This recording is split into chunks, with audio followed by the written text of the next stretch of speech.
What if regenerative agriculture encompassed more than just soil, plants, and animals? For Jade Miles, it does. Join this episode of Food, Flowers, and Fun for a rich conversation about heritage, community, and farm life.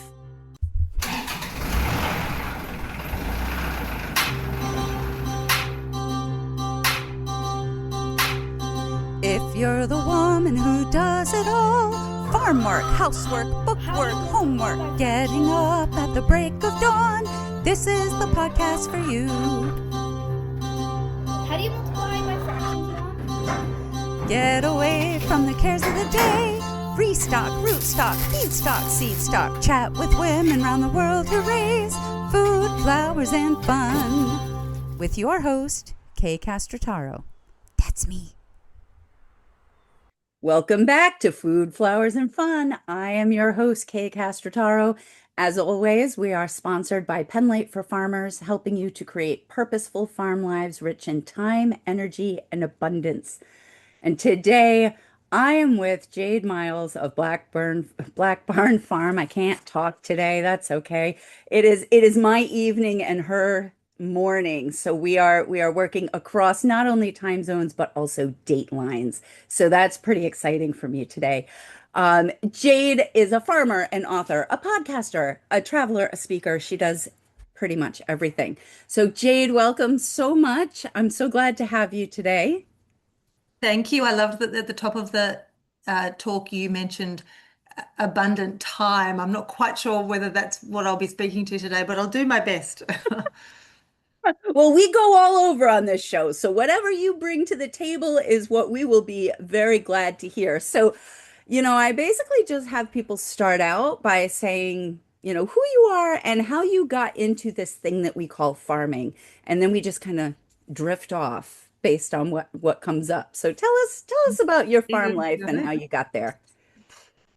Well, Black Barn Farm is in a little corner of northeast Victoria in Australia, and we're quite close to the Alps, so it's been -3 overnight and pretty Oh, chilly. I'm not actually there right now. I'm actually where I grew up in Gippsland, which is in the bottom southeast corner of Victoria. But I would say that farming has been in my blood since the 1600s. I've just recently returned from the UK, having done an ancestral tour and spent most of that time sleeping on the ground and really traipsing the countryside that both the men and women from all of my lineages came from. And it was pretty incredible to realize that these big square hands and big flat feet of mine have really been tending the soil in some way, shape, or form, mostly as share farmers. Very, very few people in my lineage have ever owned land, but certainly been connected to the land in a way that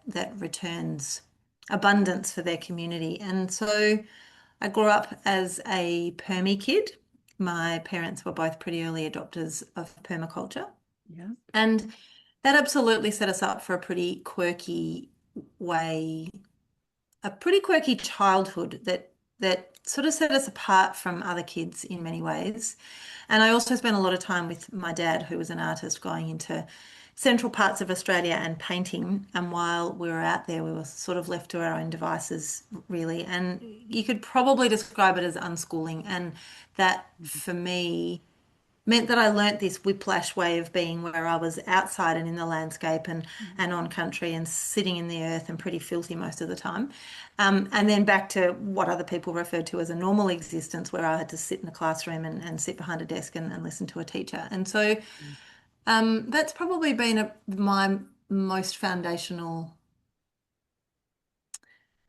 It's been the bit that has provided a reason to return to a way of being that I knew to be true in my bones, that my ancestors understood, that my DNA understood, and that in my heart knew was right for me. So when I moved to the area that I'm living in now with my husband nearly 30 years ago, we were surrounded by multi-generational apple orchards, but they were all getting pushed out. And so when we started to question why they were getting pushed out, the answer was always the same. We don't have a succession plan. The next generation don't want to work this hard.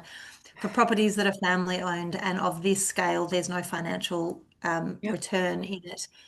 And it really made us start to question the food system. And so we actually came to the States and we did 5 months in Vermont. And Mm, you would probably know this already that Vermont is considered your number one state on the locavore index. yes. And that taught us a huge amount about what it looked like to be really diverse in small scale family owned farms that had short supply chains. And it made us wonder why the heck we couldn't recreate that model back here in Australia. Our geography is quite similar to Vermont's, Yep. and that we're close to the proximity to population bases is quite similar. The population is the same. Our extreme weather conditions aren't quite as extreme, but similar. Um, and also the appeal for tourism is pretty broad. So things like pick your owns or U picks, I think you call them, are, Yep. just as viable here as they were there. Right. So yeah, well, the really, I guess, Blackburn Farm kind of sits at the nexus of all of my life's experiences. We bring permaculture thinking, we bring deep connection to community, and um, we are really fundamentally on the ground to look at heritage varieties of food and make sure that they are salvaged and not just the GM propagated results of an industrial system. And we do Yeah. a huge amount of educating as well. Oh, so I'm really curious because you've talked about DNA and heritage varieties and going back and kind of reconnecting with your roots. And I'd love for you to tap into that a little bit more because, I often tell people that I believe that farming really is in our genes and that some of us have a special gene that it turns on and it doesn't matter whether they grew up on a farm or whether they're like 3 or 4 generations removed from the land and they've been city dwellers. Like once that gene turns on, there's kind of no turning it off. And so I'm really curious as to how that connection with your past and your heritage has been playing out for you. And, the 1600s, that's a long ways to go back. So, how did Mhm. you even trace all of that? Yeah, I'm lucky. I've got family who've done a lot of that work for me, and Ancestry.com kind of filled in some gaps. And there was actually a sense once we got there that there was stories that we could follow as well. I think for me, I have intuitively always known that I needed to be not just on the land, but in the land. Mm, I have mostly worn bare feet most of my life. I have never really cared for things like fingernails and clean hands. And I'm not overly comfortable in the winter months where I feel a little bit more trapped inside. I absolutely need to be outside all the time. And that's really my very way of being is outside, sitting on the earth, observing and interacting with the landscape in a way that can produce food for the people that I love and medicines for my community. I think I've always intuitively known that that's my work to do. But I think, like lots of people, you get waylaid in your 20s and your 30s because you follow a different sense of success metric. mm, And it probably wasn't until, if I'm really honest, perimenopause kicked in that I started to really question what my work to do was. And I think all of us have got an ecological reason to be here. I mm, don't think we're here to narcissistically service ourselves. I think we're here to holistically service the greater way of being. And I think that begins with the ecosystem as opposed to the humans that are on it. mm, I think the separation story runs so strongly through all of us, through especially in the modern world, the Western world in the modern day, through the narrative that endless biggering and endless mooring and endless growth and newness is what's got success framed around it. But actually, if you sit and rewrite that, you realize that none of that matters and none of that holds our reason to be. And so, actually, I think as I started to challenge and question that in myself, I started to challenge and question the decisions that I'd made that took me away from what I was supposed to be doing. And while we've always had massive vegetable gardens and I've doubt that I've ever missed a preserving season, really, even as I transitioned out of kind of the family home and into my own way of being. It has always been around preserving the abundance and making sure we've got food for our winter. And that's not to say we don't go to the supermarket, but we definitely do our very best to preserve everything that we produce and to create as much as we can, not just for us, but also for our broader community. Mm, Yeah, so I think this is in my very way of being. And that was really resoundingly clear to me when I traipsed through the UK doing this ancestral tour. It made me realize that it has been a thread for longer than my lifetime, and mm, that I'm honoring that by walking away from the other sort of more industrialized system that I've been contributing to pretty strongly for the last few decades, and really truly committing to now being at Blackburn Farm full time. My husband's not quite there. He still has an off farm role, but he's a fire specialist and he works for our Department of Environment, Water and Planning. And so he's still pretty connected even in the work that he does off farm to yes. this way of being. But yeah, it's just something pretty bloody special about putting a seed in the ground and a few weeks or months later pulling off something that is of use, but doing it in a way that doesn't actually extract or deplete from the Right. landscape that's home. Right, absolutely. And you said another word that really connects with me is perimenopause. And as a woman who is in the middle of perimenopause right now, I'm like, oh, what a fun time of life this is because we're like going through puberty in reverse, and so many of us get to do it while our children are actually going through puberty for the first time. And so there's just such a lovely cyclical nature to that that can be so fulfilling and so maddening all at the same time. But I feel Yeah. like this time of life for women really does seem to have that kind of reframing effect where we do tend to stop and say, the things that I've been investing in really aren't where I want to be investing in anymore. And I'm meeting more and more women of this age who have either, or past this age, who have started their businesses here, or they've returned to farming, or found farming, or, all of this sort of thing. And I'm curious as to what that looked like for you and what it is that you think about this time of life caused you Mm, to rethink about, rethink your place in the world.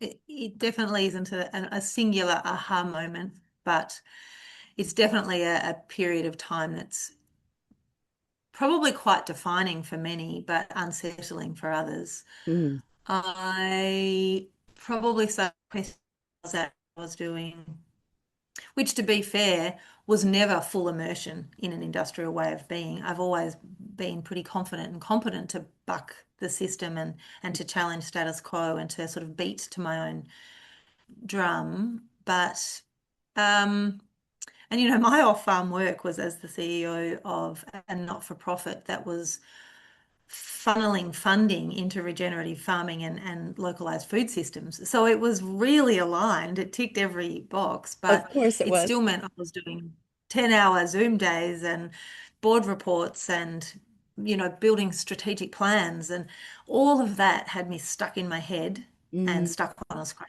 And it didn't have me outside in the dirt, and it didn't have me being heart-led or intuitively gut-led. And so I really started to feel the physical ramifications of that. mm. And Yeah, what did that it look got to like the for point, you? yeah, well, it got to the point where I just couldn't keep doing it.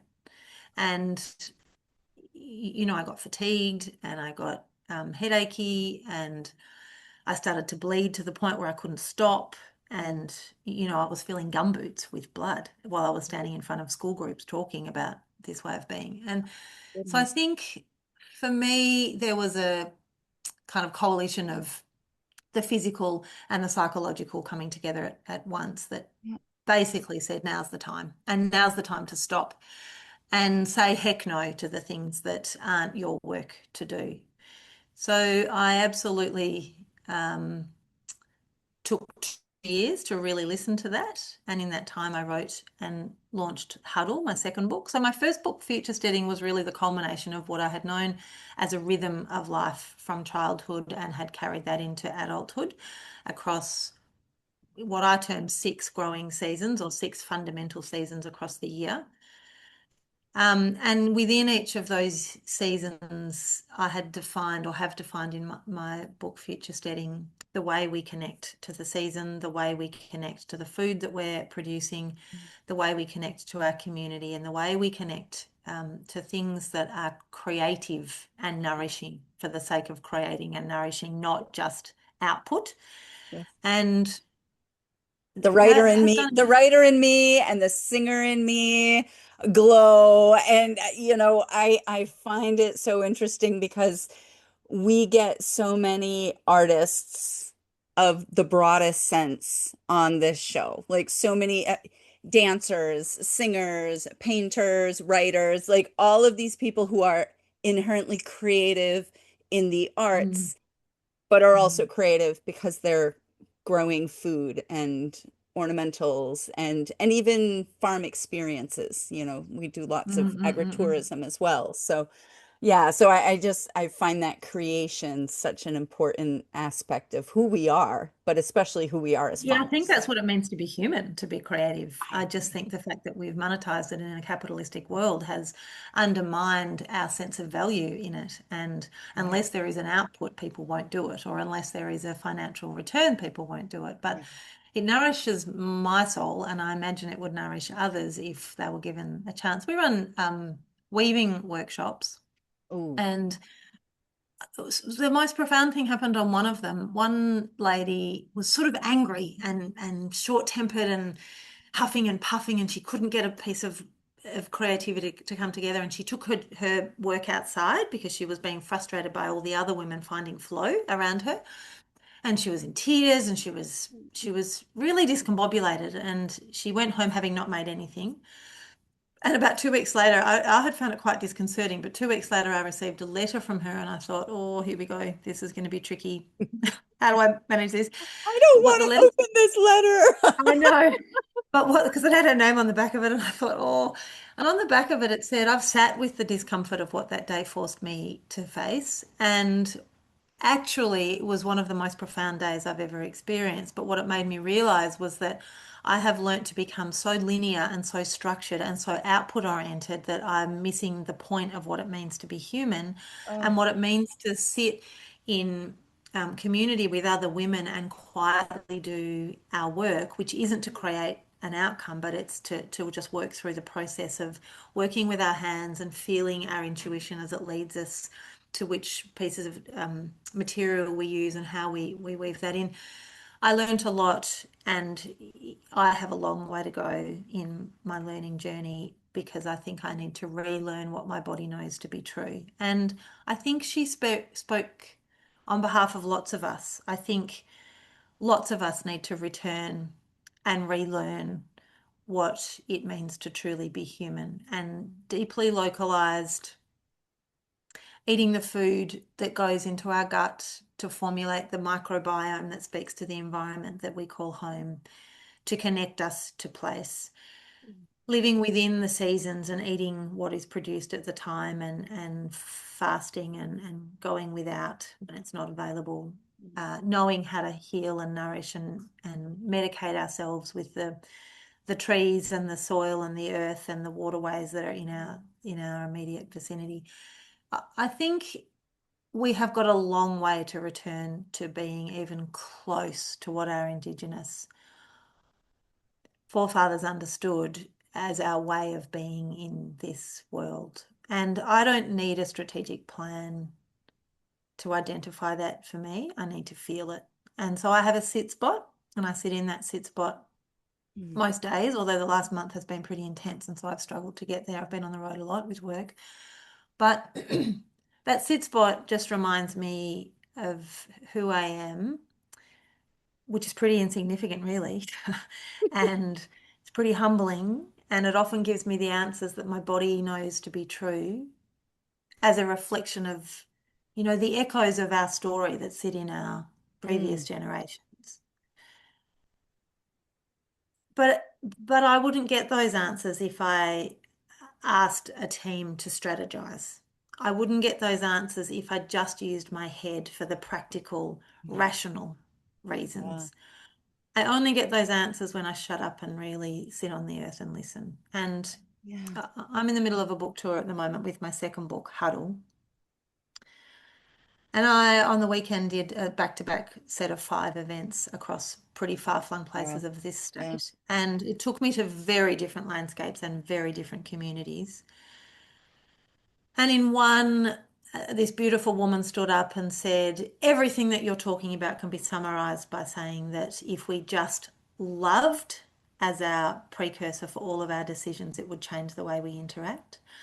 At the next gathering, we were literally chanting around a big fire, and one woman said, everything you've talked about just tells my body that it's time for me to return, and your Mm. storying has returned me to where I need to be. And so that felt really comfortable. But then I was driving to an event that was way out in broadacre cropping country, multi-generational, deeply conservative. And a few warning bells had gone off as I was driving there with people saying to me, oh, just be careful what you speak about up there. Don't go too spiritual. Definitely don't be woke. Don't bring the Indigenous Yeah. challenges that we face around land ownership to the fore out there. It won't be accepted. So I was a bit uncomfortable with how I should speak Mm. out there. But as I softened into the talk, I thought, no, bugger it. I feel like this room's with me and they can feel the complexity of what I'm talking about. And I was essentially talking about the fact that we are now a really shallow society that doesn't have the ability to dive deeply Mm. into the complex nature of who we are and our held relationship with the natural world, which is such a bloody shame because that's where so many of the answers sit. But we have got to the point where all we look at our landscape as is an extractive Mm. facility. And we then, you know, Yeah. perpetuate that by backing ourselves into debt corners that give us no choice but to continue to extract from it in a way that isn't sustainable long term. And to But I was extract talking from about ourselves, like I think as well, it's like it's when we do that, when we're extracting from mm, the land, from the environment, we're also extracting from ourselves. And so yeah, we keep taking yeah, and taking and taking, but we're yeah, not feeding the parts of us that are actually really important. And mm, that's I mean, I refer to it as our spiritual nature, and mm, however people understand that spirituality. For some people it's a connection with God, for some people it's a connection with the universe. Like, sure. I'm not going to define that. I know how I define it for me, but I'm not going to, and, Yeah. and it doesn't have to be limited. Like, I think that's the one thing No, I'm learning with age is that yeah, the more I narrow things down, the less correct I become. Like, like, yeah, yeah, like the yeah, more yeah. that I'm able to open my perspective and Uh, learn from others, the richer my life is, but also the richer, like I have a very strong faith, and the stronger my faith gets, the more complex it becomes because it yeah, understands things that, as you were saying, the brain alone cannot understand, because we are not machines. We are not AI. We are not programming. We are more than that. And yeah, if yeah, you're not feeding all of that, yeah. you are extracting from yourself. And how can we help but extract from around us, because we Mm. haven't even figured out what it means to live and to feed each other and ourselves, Yeah. And I think that there are two key things that I think are missing from that are pretty fundamental. And one of them is initiation and going through the processes of life that remind us of our role in the world, Mm. that remind us of our mutual aid and our work to do, our ecological work to do, and that remind us that, um, there is value and wisdom that sits in those who are getting older and celebrating that and looking to that eldership Yes. tier of society. We don't Don't really do it value enough. that in Mm-mm. our world. And so when perimenopause really started to kick in and I really started to question and really started to seek the guidance and direction from others, what I couldn't find were elders. I had lots of olders, but not elders who. Oh, distinguish that because I know that I'm distinguishing it, but I would love you to tease that out for our listeners, the difference between an older and an elder, because And I an think elder. it helps for that to be clarified, especially for those of us who are older. Oldering, I was always eldering. like the younger person in the group, and now I'm like not so much. But the fact that getting old is something that happens biologically. We don't really have a choice as long as we don't die. But becoming an elder, Mm. that's something different to me. So talk to me about what that looks like for you, that distinction. And I don't think being an elder is age centric. Hmm. Although as a general, some people they definitely carry a wisdom beyond their years. You hear people Right. say that often. But I think eldership is a knowing. Mm. It's a willingness to share without preaching, Mm.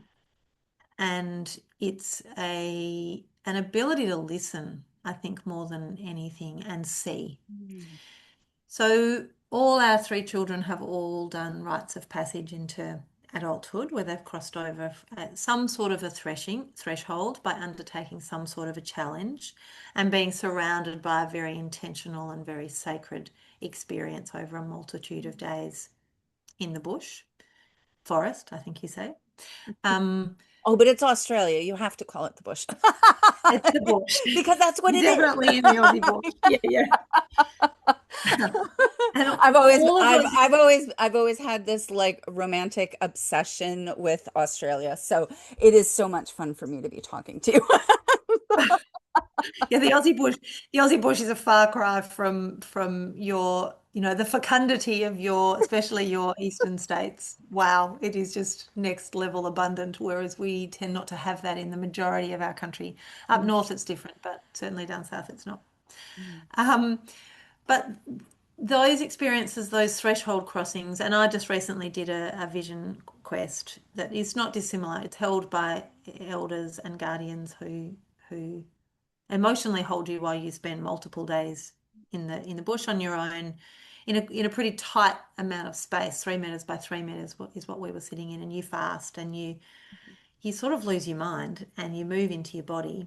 And so I think I said before there are two things that I think we're missing, and I think one of them is initiation that reminds us that it's time to move off the step of age that we thought we wanted to stay on because that's where we see our value, and it's time to move to the next step. So during my vision quest, I um, was lying in the sun, mostly naked, looking at where a belly button piercing used to be, and my daughter has just had her belly button pierced, and I thought, oh, I could put it back in, and just instantly this profound sense came over me that that didn't make sense for a woman that was my age and a body that I don't show in the way that I used to. And if I were wanting to put it in for me, then great. But that's not what I was thinking, and that's not where my mind was going. It was definitely my ego speaking. And it just reminded me pretty solidly, not gently, that I'm not a maiden anymore. I have to get off the step of maidenship and not try to continue to be a maiden because my role has evolved and it's moved through mothership or motherhood. And, that's a threshold in itself. That's a 20-year challenge that it's a joyful challenge and a hard challenge, but it's certainly a period of time that should transition you away from maidenhood, but it didn't. And there was still a part of me that was grasping for relevance in Mm. being a young, seen woman. And Mm. it just struck me really suddenly that actually the work I have to do now is to be my age as a 50-year-old woman and Mm. moving into martyrdom. That is in that bridge role where I'm still holding my young adults pretty closely, but not tightly. I'm just the guardrail. I'm still in deep relationship with the elders in my life or the older people in my life who are starting to fail in their health and starting to want to share their wisdom and their knowledge with the next generation. And so I need to shut up and listen to that.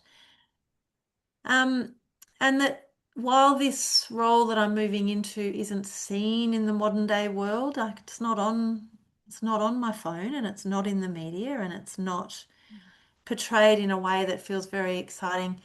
This phase a really reawakening phase, and it's sort of a rebirthing phase. And for me, that feels quite grounding and quite exciting.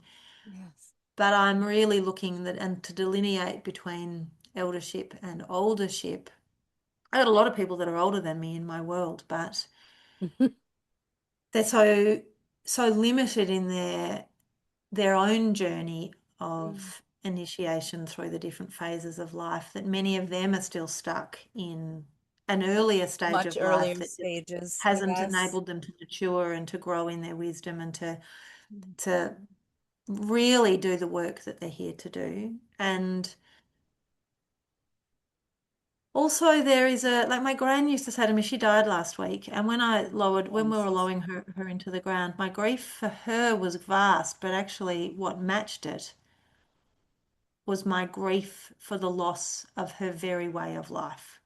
I couldn't help but think you needed for nothing. And that wasn't because you had everything. In fact, she had almost nothing. All her life, she had almost nothing. But you needed for nothing.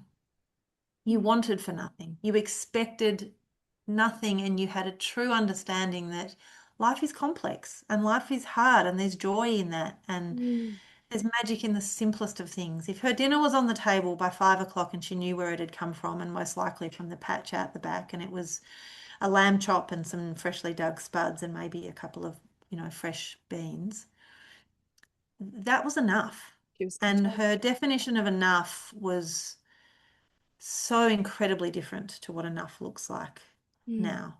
And I think if we could redefine enoughness, if we could look to eldership for leadership rather than corporations who are shoving extractive growth down our throat. Mhm. If we could rebuild our communities through ritual and initiation, it would reconnect us to not only ourselves, but to each other and to the country that we're on. And it would really reiterate to us that extraction, back to the point you made earlier, Mm. doesn't just hurt the world that's in a rapid state of collapse. It hurts our very culture and our very souls. Yep. And so I sit around, we run a lot of schools programs at Blackburn Farm, and we always start with an opening ceremony around a fire. And we ask our kids to take their shoes off and we ask them to close their eyes and, hover above the group and imagine in your bodies, feel the energy coming up through your feet and imagine what this landscape looked like before colonization and imagine the way we would have moved through the landscape when we were feeding ourselves as a moving community and able to heal and nourish ourselves just by the very landscape that was around us. Yeah. And now translate that into a modern way of being and see whether there's some of those ways of practice that can be brought forward into today and to open our eyes and to eyeball, look in the faces of all of the people that are forming the community that we sit in right now Yep. and know that it's a safe place for conversation. It's a place where we can bring vulnerabilities and questions and curiosities. Mm. Know that we can learn and love together and that whatever happens in this space will be held. Mm. And I think that way of being is now replaced with a connection through only our phones and a connection through our ability to build our own personal brand. And all of those certainly give us the dopamine hits that we think we want, but they are essentially replacing the deep and slow and purposeful serotonin that is evoked in our body when we sit in community and we sit on Yeah. landscape and we Yeah, sit and as a whole. that brand thing, I think, ties very tightly not only as um into us as individuals, but our farm identities, all of that, Mm, how we brand ourselves and how mm, exhausting that is to be in that Yeah. constant state of branding oneself and branding your farm. Like it's like you know, you sit That's there very true, actually. you worry about, is my hair right? Is my makeup right? Is my, did I use the right words? Am I showing the best part of my farm? And what happens when the trolls come on and they start giving me a hard time because I talked about slaughtering chickens and they're like, well, you can't slaughter chickens on Instagram or whatever it is. And the amount of stress that we put on ourselves to look good, to stay on brand, to be Yeah. consistent, but not consistent in the way that matters. I'm thinking about consistency in our character, where, like, are you reliable in the person that you are? Is your farm business reliable in the way that it serves people, in the quality that it brings, in the practices that it uses? Like that is what true consistency Mm. is, and that's what true character is. But we replace it in this day of really glossy pictures and filters It's and shallow. all of those things. And I think what you're saying about that's so profound because I talk to farmers a lot, and that whole like marketing side of it is exhausting. And it's like if we could back away from that a little bit and more Mm. just, you're a storyteller. That's one of the very cores of who you are and how you communicate to people. Can we just live our story and tell our Mm. story the way that it is and let the chips kind of fall where they may? Like there are going to be people who don't like it, and Yeah. that's Yeah. okay because Yeah. Yeah. Trust everybody that. everybody has to have the right to their opinion, whether it's something that we agree with or not. And we're not here to necessarily be everybody's cup of tea. Like, Mm. Mm. some people like black teas, some people like green teas, some people like frou-frou coffees like me. I don't like tea at all unless I'm sick. So, and that doesn't mean that any one of the teas are bad or the coffees are bad. It's just that some Mm. people aren't going to gravitate towards you, and we have to be okay just being like, We do. it's all right. It's We do. not that. We just have to trust that the Yes. right people and the right things. Yeah, my husband says often success for us will be when we don't have to manage a brand of any sort because our community know who they are and they know where we are, what we do, and how we do it, and we can provide food for those who know that. And that's enough. They know that our season runs for 6 months of the year and what it is that we put on the ground for them and what we can offer and say no more. Let them come. So I don't know that that will ever happen, but I do feel more and more confident that, we're at the point now where we are pretty slack in the management of our brand. We don't do that much anymore because I just haven't got an inclination to play the system and be managed and manipulated by algorithms and um, non-humans that aren't doing this work. I'm out there day in, day out with my hands in the dirt and in the cold and in the heat. And, we're doing it anyway. We're doing what we set out to do. And so the community that come on board are the ones who are supposed to. And I trust that implicitly.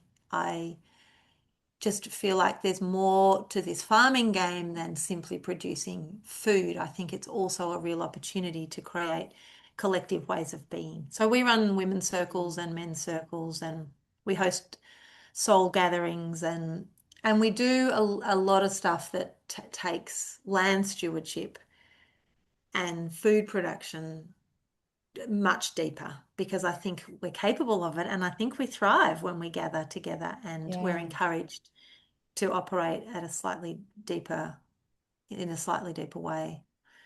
I think it So can you speaks, talk a there's a little bit beautiful, about those circles? Like tell us a little bit about what those look like on your farm. Like when yeah, you're, I mean, Yeah, Well, I some get of them are really informal. So all of our schools groups are pretty informal. So sometimes the group is huge. There might be 100 kids. And so it's harder to do it. And also they're little tackers who yeah. don't have any understanding of what it looks to sit fireside and yarn or connect more deeply. So we do it pretty gently so as not to intimidate everybody.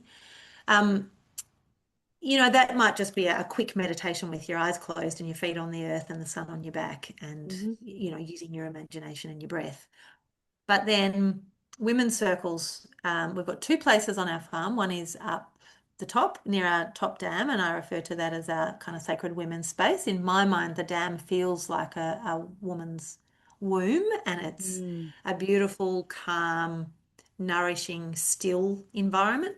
And that's where we run our women's circles. And that might only be quite small, although I am working now with lots of women to give them the tools and the framework for them to then take away a set of skills that allows them to create a meaningful circle in their own communities. Mm. I And love so that. that's happening a bit more often now, just to try and break down some of the intimidation that people feel and like they can't. It's too hard to do this Right. work, or people will think I'm weird if I do this work. Ah, some people will, and the right people won't. Yeah, that's right. Trust. And I think it doesn't take long to scratch the surface in humans for them to truly know that we know how to do this. We have done this since the beginning of time. It's really only been in the last couple of 100 years that we've abandoned such rituals or practices. And Mm. so we know how to do this. It's in our bones. And just trust that. So that might be 6 women, it might be 16 women. Anything bigger starts to get a bit more cumbersome, but they are ceremonial. And so there's processes that you put in place that may or may not feel relevant for your particular community or your particular gathering, but there's a few rules. What happens and is said in circle doesn't get shared outside of it or doesn't get prodded and poked at outside of circle because people share in a way that is really true and vulnerable. And that doesn't mean they then want to talk about that in the supermarket aisle or in the car park or Yeah. Oh, I like that phrase, prodded or poked outside of the yeah, leave circle. it there. Leave it there That's because people might not feel they share it willingly, but might only share as much as they're willing to. mm. Um, you don't interrupt anyone. So when they're speaking, you let them have their turn and their time, even if they're crying, even if they're rambling, even if they're silent, you let them have their time and you don't touch them. Because as soon as you touch someone who is in the flow, you break that flow. That co-regulation of interaction changes the energy of what's kind of being channeled through them. Um, and often I set a theme. So just to give it some form and some structure, and not everybody has to speak. I've had one beautiful human, she's quite young. She has joined every women's circle I've ever facilitated. She's never spoken. Mm. She doesn't feel the need to contribute. She just is comfortable to sit and be surrounded by, I guess, the willingness of those who are sharing, but also a sense of eldership because she's quite young. As a rule, she's younger than everybody, and there's collective wisdom in that group. Yeah. Um, so my She husband she runs. reminds me of a statement that my pastor said to me just yesterday, talking about some struggles I'm going through, and at church I'm not able to participate the way that I would normally because of where I'm at. And Mhm. he made a comment thanking me for the ministry of the pew, which was a phrase that I hadn't heard before, but it actually was meaningful to me because I was like, what it communicated was you're here. You're here, you come, you sit with us, and you're bringing yourself in whatever state that self is. And that touched me really deeply because it was a way of being seen and Mm, being accepted and mhm. also not being, required to change. Like I could just be there and Or to perform. realize, well, exactly. And to realize that just by being present, I was actually serving others as well. Because Mm, when we bring ourselves to a circle, whatever that Mm, circle would be, our families, or, when we bring ourselves, that is a gift of service to other people. And when we mm, can just sit there, like this girl, she comes and she sits and she's learning and she's absorbing, but there's something about her that is giving back as well, just because she's there. So I find that really beautiful. Not only that she has the courage and the wisdom at her youth to be able to do that, yeah. but that it's something that you as well notice and value, because I think it's something we forget, that Mm, just our presence matters. yeah, it brings an energetic shift to the dynamic of the group. Yes. Absolutely, I agree. My daughter, when she did her rites of passage recently, was surrounded by some very articulate girls of a similar age. And by contrast, she is painfully shy and really reserved. And so, where they took their full 10 minutes ish to talk and speak so beautifully, she said nothing. And I think the thing that struck me about that was that the 30 other women witnessing that just gave her that. They Mm. sat silently and they sat patiently, and she sat so comfortably in her own silence that she did not feel any need to perform. And there was something inside, a part of me saying, no, no, this is your turn. You should be filling the space and explaining. That's my performative nature.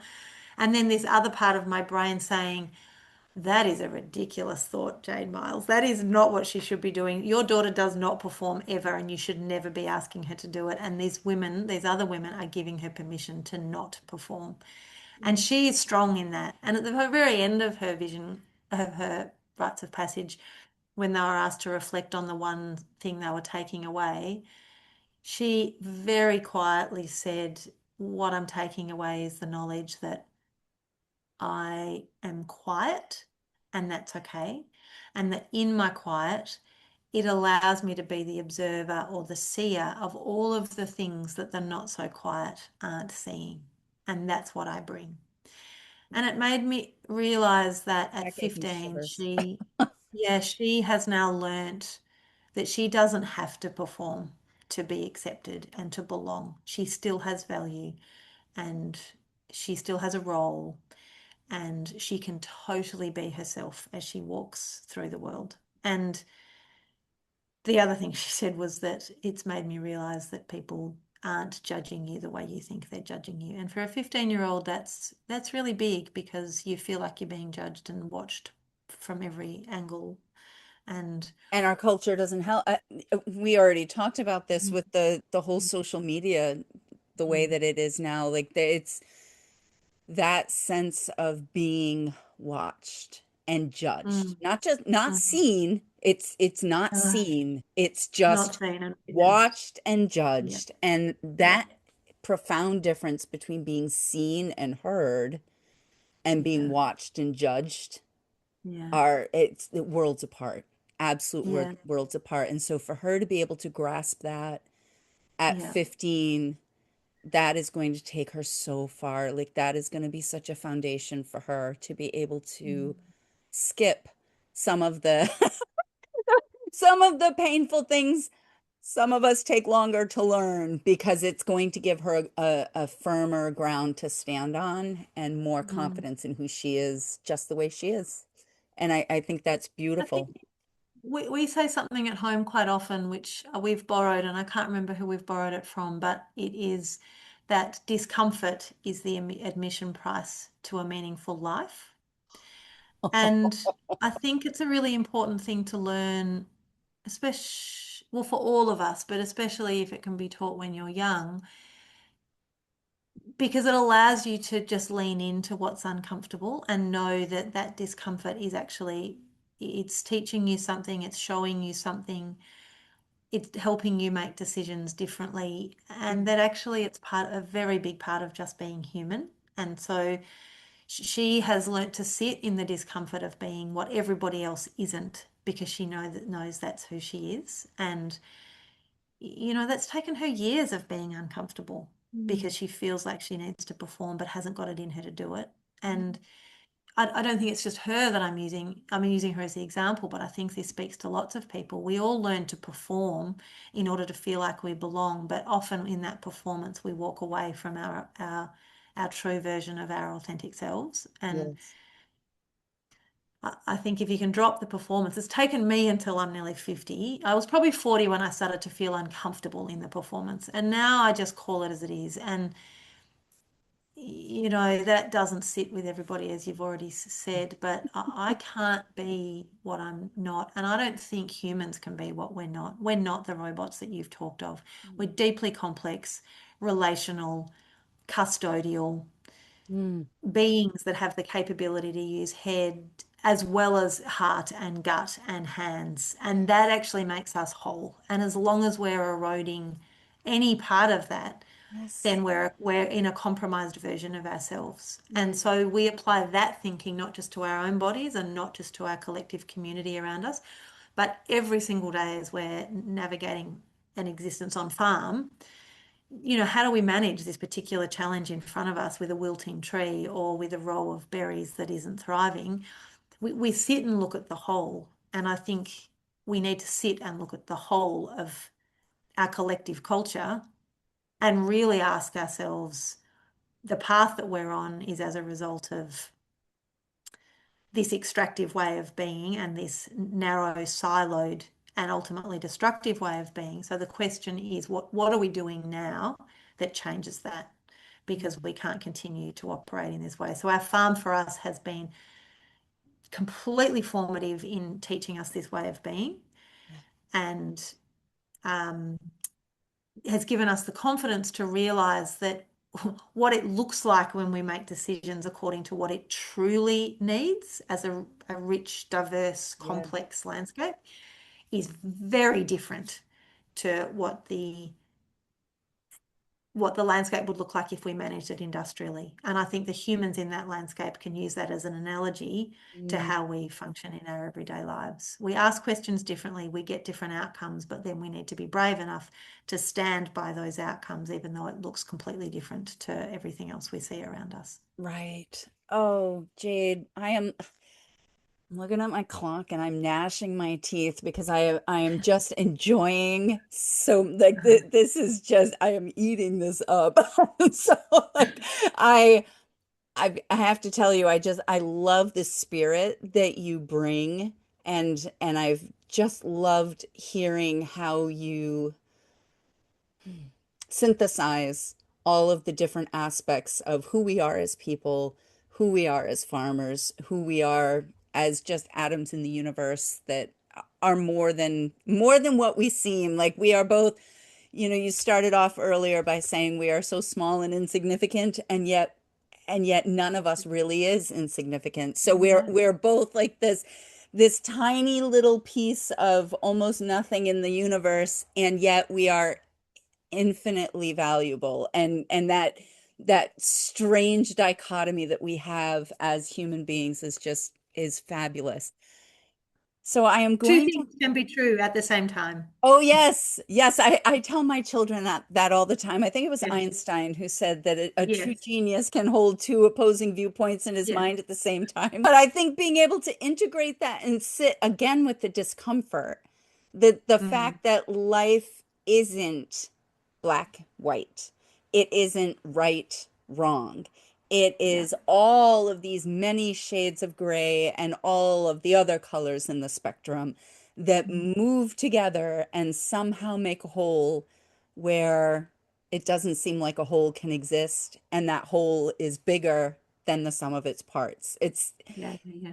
I just love it. But I'm going to ask you to leave us with one final word of wisdom, because the final question that I ask every farmer on Food, Flowers, and Fun is if you had one piece of advice that you felt every farmer should have, what would that be? And after talking to you, the very word advice, I'm like, that seems so out of Yeah. character with her. I'm like, I can see that not actually being the right word. So I think I'm going to reframe that as to like, what message would you like to leave or word would you like Okay. to leave us with? Because I think that sounds more like you.